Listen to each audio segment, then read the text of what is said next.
Howdy! Sorry it's been so dang long since my last video. As you may have read on my Facebook or my Twitter, my mother went in for what should have been a routine colonoscopy. Ended up with a colonoscopy catastrophe. Apparently the doctor decided to do a little exploration outside the colon.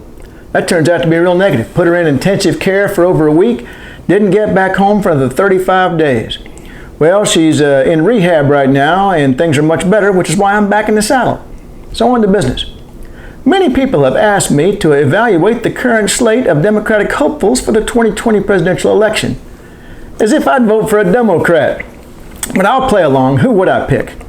Well, I was considering doing about 10 minutes on each candidate, but wasn't sure if you had time for a 5-hour video.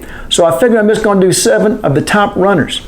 In order, that's going to be Joe Biden, Cory Booker, Pete Buttigieg, Kamala Harris, Beto O'Rourke, Bernie Sanders, and Elizabeth Warren.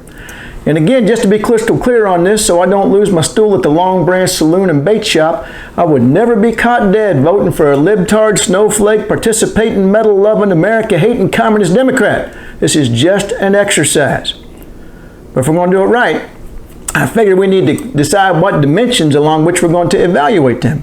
So I asked myself, what would I want from this world if I was a socialist?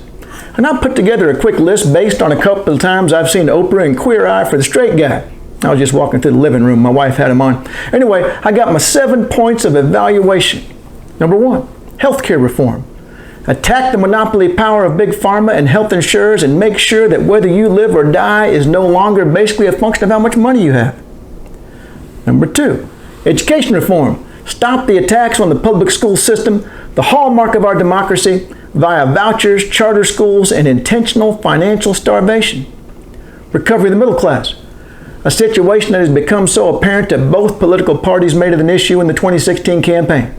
And this goes beyond the middle class to the need of a living wage and financial security and retirement for all Americans. 4, private sector debt reduction. Debt levels, not just for college students, but in general. They're still today higher than they were 3 or 4 years before the financial crisis, and they are rising. This is a huge drag on economic activity and is one of the reasons why this has been the weakest expansion since World War II. 5, stop the erosion of our civil rights. Gerrymandering, closing polling stations, making it more difficult to register to vote, calling discrimination religious freedom, putting children in cages, saying there's good people on both sides, and on and on. Let's see. 6, gun violence. Well, apparently it's caused by mental illness and video games, 2 things that every other developed nation on this planet has in abundance. Wonder what the difference is in the U.S. You can have my Grand Theft Auto 5 when you pry it from my cold, dead hand. And number 7, climate change. It may already be too late to do more than damage control on climate change. So we got 7 candidates, 7 issues. Now clearly we don't have time for 49 commentaries, so what I figure I'd do is hit some critical highlights. And let me also note that generally speaking, each of the Democratic candidates is in favor of each of the above, to some extent or another. So in some ways it's a question of who can get it done. All right, so let's go in alphabetical order. We're going to start with Joe Biden, all right? So first of all, I want to, Joe, come back. First of all, I want to say that I admire him for taking such a contrary stance to President Trump by saying that poor kids can be just as smart as white ones. That's kind of edgy. Now, the Biden campaign is running on a very interesting, I'm not much different than a Republican strategy. Or in other words, Biden, the choice for those who don't think things are all that bad. In his own words, he said, "The fact of the matter is that the vast majority of the members of the Democratic Party are still basically liberal to moderate Democrats in the traditional sense. I'm an Obama-Biden Democrat, man, and I'm proud of it." I think he tossed in the man to appeal to the youth crowd, particularly given that he's told them to get over it and get a job. So, my thinking is choose Biden if you want a less steep descent into hell. Cowboy Economist gives Joe Biden 1 yeehaw. What about Cory Booker? Here he is right here. Uh-oh, what's this? Quit trying to give him money. In 2014, he got more money from pharmaceuticals than any other candidate and more than twice as much as the next closest Democrat. He also voted against a bill that would allow people to import cheaper drugs from Canada. He later called that a bad vote. I bet that made that elderly couple that committed suicide over medical costs feel a lot better. But he claims to have turned over a new leaf on that one. So what's his issue on economics? Well, he, like so many of the so-called establishment Democrats, thinks that any solution to economic problems must come from the market system. In other words, any legitimate economic government policy must make a profit for somebody. Well, I guess there goes any chance of fixing climate change. Little wonder he's also been linked to Betsy DeVos. Cowboy Economist gives Cory Booker 2 yeehaws. Next, Pete Buttigieg.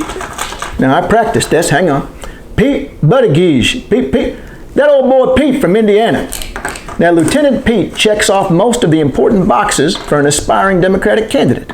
For example, he's a proponent of the Green New Deal. He advocates a single-payer health care system. And he's on the right side of most important social issues. Now, to tell you the truth, I was having a tough time nailing him down on his economics, though. And that worries me a bit because, let's say you want to get from point A to point B. Even if we all agree that point B is where we want to be, you've got to have a reliable form of locomotion. And when we're talking about economic policy, which underpins so many of the other goals the Democrats have, that means getting solid advice from economists who know what the hell they're talking about. Well, old Pete has selected Sonal Shah, a former Goldman Sachs executive. Now, that would normally be a strike against a Democratic candidate. However, she worked on environmental issues with Goldman.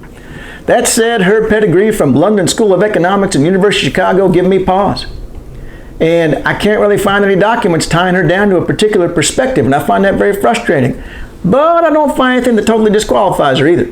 On that basis, Cowboy Economist gives old Pete 3 yeehaws. On to, I'm terribly sorry. I printed this up for old Pete, and then I didn't use it. All right. To Kamala Harris. One may wonder, where is his left hand? It's on the thing that controls the, what you call that thing right there I'm looking at? Teleprompter. It's on the Our president doesn't use those. He can memorize everything. Me, I got to use teleprompter. All right, so I'm down here moving it. Now, on to Kamala Harris. Whoa there, counselor. Much like old Pete, she's on the right side of what your average pansy liberal wants in life. However, some of her decisions as a prosecutor, district attorney, and state attorney general have come under fire. Indeed, rather than a consistent track record of being what she says is a progressive, she's done some things that me and my friends would like. 1, dragging her feet on getting falsely convicted people freed. 2, enforcing harsh anti-truancy laws that threaten the parents of kids with prosecution and punishment. And 3, resisting attempts to hold police and prosecutors responsible for misconduct. Well, hell, I might vote Democrat after all. But to be fair, one has to consider the context in these issues. However, in a crowded field, I'm sure this will give some of those libtards some second thoughts. Cowboy Economist gives Kamala Harris 3 yeehaws. Well, finally, on to a Texan. Fellow Texan Beto O'Rourke. His entry into the race seemed a little bit like, hey, why is everybody else running for president? I want to do that too.